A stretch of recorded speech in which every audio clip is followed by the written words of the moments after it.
नमस्कार. गुरुदेव दत्त. श्रीपाद श्रीवल्लभांचा जय जयकार असो. आज व्हिडिओ बनवण्याचं कारण असं की आज गुरुद्वादशी आहे.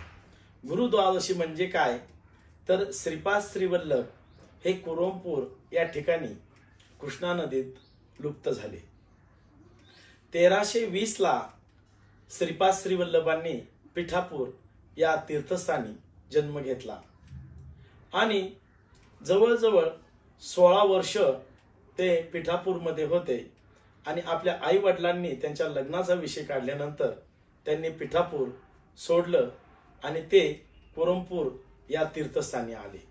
जवळजवळ 14 वर्ष ते या तीर्थस्थानी होते. अनेक सिद्ध पुरुष महात्मे त्यांना या बेटावरती भेटायला येत असे. अनेक भक्तांच्या समस्या ते या बेटावरती सोडत असे. खरं पाहिलं तर 1350 अश्विन कृष्ण द्वादशी या दिवशी श्रीपाद श्रीवल्लभ या कृष्णामाईमध्ये अंतर्धान पावले.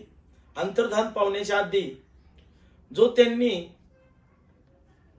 त्यांचे जे भक्त होते ज्यांनी श्रीपाद श्रीवल्लभ चरित्रामृत हा ग्रंथ संस्कृत मध्ये लिहिला असे शंकर भट्ट यांच्याशी चर्चा करताना श्रीपादांनी त्यांना सांगितलं की मी या कुरोमपूरमध्ये अंतर्धान तर पावणार आहेच पण गुप्त रूपाने मी या ठिकाणी राहील. तू या चरित्रामृताचं पारायण मी ज्या पादुका तुला लाकडी पादुका दिलेल्या आहेत त्या पादुकांसमोर कर आणि या दिवशी जी लोक या पादुकांचं दर्शन घेतील त्यांचे जीवन मंगलमय होईल. श्रीपाद श्रीवल्लभ दत्तगुरूंचा प्रथम अवतार. खरं पाहिलं तर आज गुरुद्वादशी आहे. या गुरुद्वादशीला पिठापूर या महासंस्थानामध्ये अभिषेक, गोपूजा, दत्तहोम वेगवेगळे कार्यक्रमाचं आयोजन पिठापूर महासंस्थान करीत असते.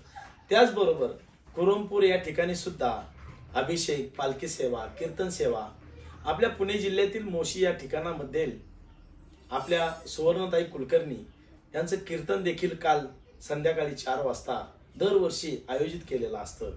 असा हा सोहळा या दोनही तीर्थस्थानी हा संपन्न होत असतो. भक्तांच्या हाकेला आणि संकटांना उभे राहणारे, स्मरण करताच उभे राहणारे, स्मरण मात्र स्मर्तगामी असे सुद्धा श्रीपाद श्रीवल्लभांना म्हटले जाते. खरं पाहिलं तर या त्यांच्या अवतार कार्यामध्ये भक्तांच्या कल्याणासाठी त्यांनी 12 अभय वचने दिलेली आहेत. श्रीपाद श्रीवल्लभांच्या 33व्या पिढीमध्ये श्री गोविंद दीक्षितुल्लू हे संस्कृत ग्रंथाचं तेलुगू भाषेत रूपांतर करून ते संस्थांना समर्पित करतील असं या चरित्रामृतामध्ये लिहिलेलं आहे. आणि श्रीपाद श्रीवल्लभ चरित्रामृत हा एक अक्षर सत्य ग्रंथ आहे. यातला शब्द न शब्द हा खरा आहे. या शब्दाच्या प्रत्येक शब्दामध्ये सत्यता आहे. म्हणूनच अश्विन कृष्ण द्वादशी आपण त्याला गुरुद्वादशी असे म्हणतो. आणि ह्या वर्षी धनोत्रयोदशी आणि गुरुद्वादशी हे एकत्र आलेले आहे. किती दुर्मिळ योग आहे तो पहा. आज 18 तारीख आहे.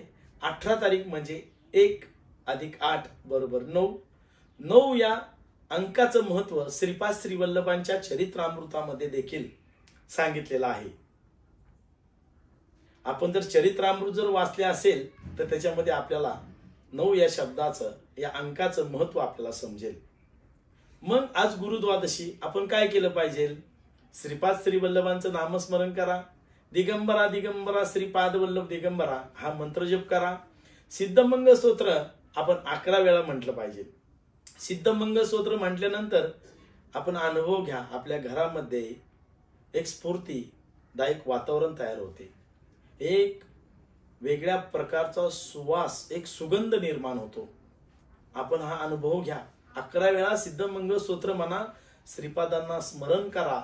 आपल्या जीवनातील, आयुष्यातील सर्व दुःख नाहीसे होऊन एक वेगळाच आनंद आपल्या जीवनामध्ये आपणास मिळेल.